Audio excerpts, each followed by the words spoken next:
masks were optional. The Hurricane Zeta. What happened was Crazy. Next thing you know, you start seeing things fly. what am I gonna think? Okay. So we're here to talk a little more about our experience in Cancun during a pandemic. We're just gonna give our suggestions, our tips, and our overall experience. The preparations that we went through were COVID testing. We made sure we got our COVID tests done. And Cancun is one of the locations that does not require a COVID test, but we wanted to do it at our end, regardless, just for our peace of mind, Right. just to keep ourselves and others safe. And we suggest you to do that as well, especially if you're traveling. We got to JFK at 9 in the morning and it was empty. We got through everything really quick. The only thing we did have to do that was different was sign a health disclosure form. It was just kind of like what restaurants may ask you. I think checking your temperature. Have you ever been exposed to anybody within the last 14 days?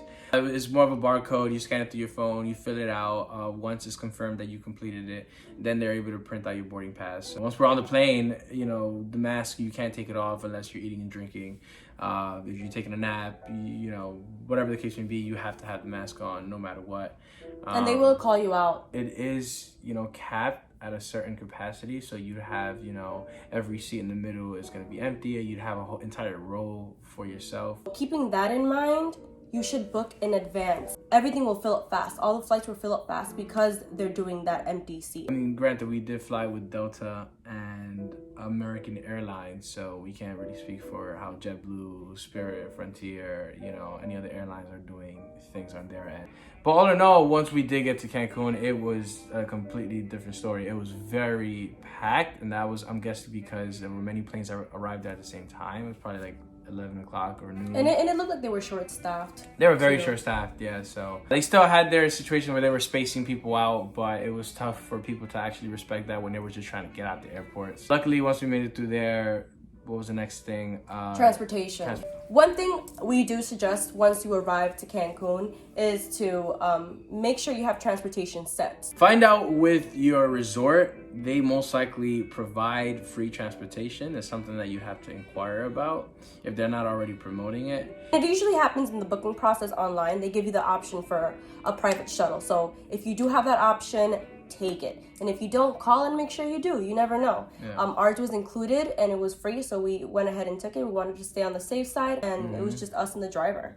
Once we actually did get there, they checked our temperatures. They had us walk through some sort of mat, I guess, sanitizing the bottom of our feet. They also said that masks were optional. That was a big one. The moment they said that, we got kind of nervous because we were prepared to wear masks everywhere around the resort, but we asked why. And they had mentioned that they were keeping the resort at a 30% capacity, so they wanted us to have the full experience. Yeah. By keeping it at 30%, they deemed it safe. It was just people who kind of looked at us funny because we had our masks on. We still wore it, and then once we got situated in our rooms, everywhere we did go, we still had it on, except obviously the pool. All the employees were sanitizing everything at all times. They were wearing their masks, their plexiglass on top of that. Not every resort in Mexico. Some do require everybody to wear a mask. Others, they keep it optional. Regarding the rooms, they had masks for you in the room, sanitizer. Something that I liked was the app.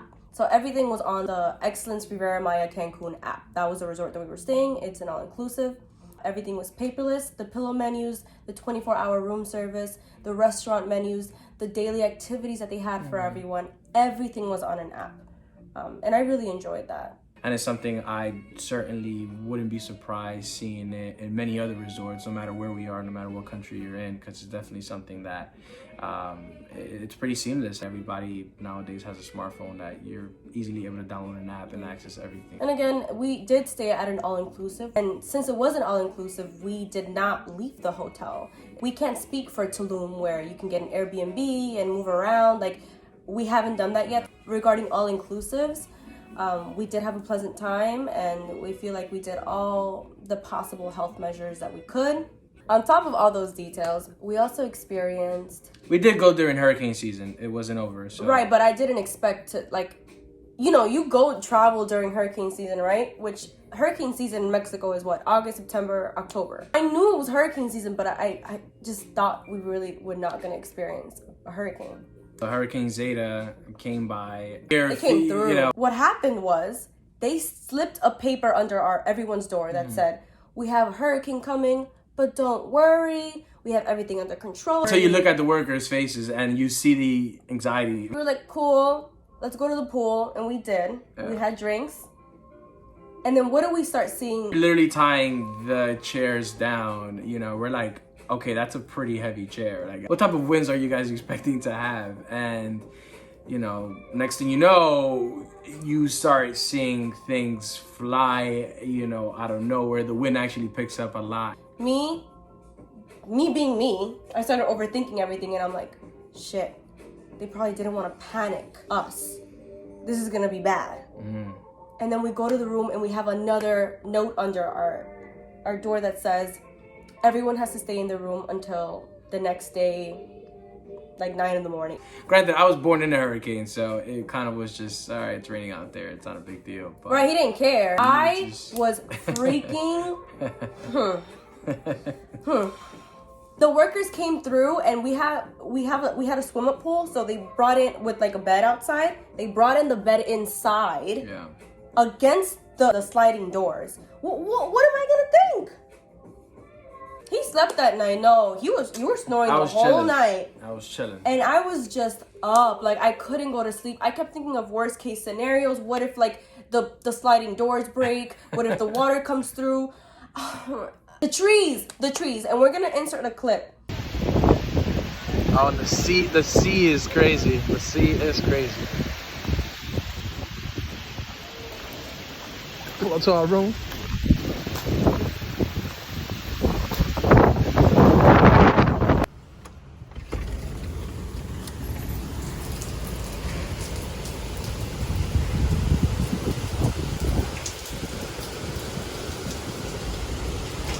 It wasn't that bad. No, it was bad. It wasn't that bad. And altogether, they're used to that. The workers, they know exactly, you know, what precautions to take, and if the hurricane does come, exactly what to do. Everything went well. Thank God, you know, nobody was hurt. I guess just to speak a little bit about the resort itself, you know, the restaurants were fantastic. I mean, they had a lobster house, an Indian restaurant, Asian restaurant, typical American cuisine, a sports bar, which, you know, Sunday football, but she was just like, we ain't come over here to Mexico to watch some football. Cocktail bars, margarita classes, you know. The coconut, the Coco Loco. They had the Coco Locos, you know, they had 2 buffets, you know, and they had them throughout the day. So it was a lot of things, you know, to eat. The bars were just plentiful, you know, you can literally get any drink you want, and these bartenders were like, you know, a page you search on Google. They just knew it all. The events staff they had was just so friendly. We were just talking to them in Spanish. When we were speaking to them in Spanish, they were like, "Oh my God, this is great!" Yeah. So they would be like, "Oh, here's try this drink." And mind you, it's all inclusive, so the hospitality, everything was just amazing. Eventually, we do want to try. Well, I do want to go to Tulum, which they don't really have all inclusives in Tulum. Like, you really have to like find your way with Airbnbs or like hotels that are non all inclusive, but. Right. All inclusives, I mean, like, you can't really go wrong. Yeah, it's hard to say no.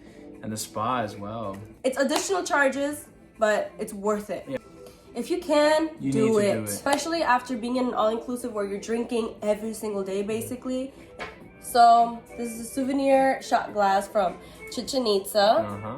And it's only right to have tequila out of it. That's it. I mean, if you have any questions, please comment down below. We'll answer any questions you have. Feel free to reach out. On Instagram, any social media platform, and yeah. Hey everyone. What? Oh, I was coughing. Why? Why were you coughing like that? I wasn't coughing. What the fuck was that? Nothing. Alright. What was that? Were you making fun of me? No, it was nothing. You didn't cut that. Right? No, I'm not gonna cut it. It might land it on my chest. I think I broke a rib. So the app work, you know. One thing we do suggest once arriving. Stop.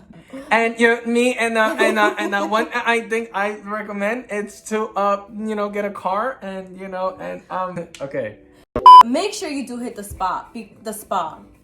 Make sure the spot is the spot, okay? Make sure you. The spot is the spot. Make sure you. It's the spot. Hey,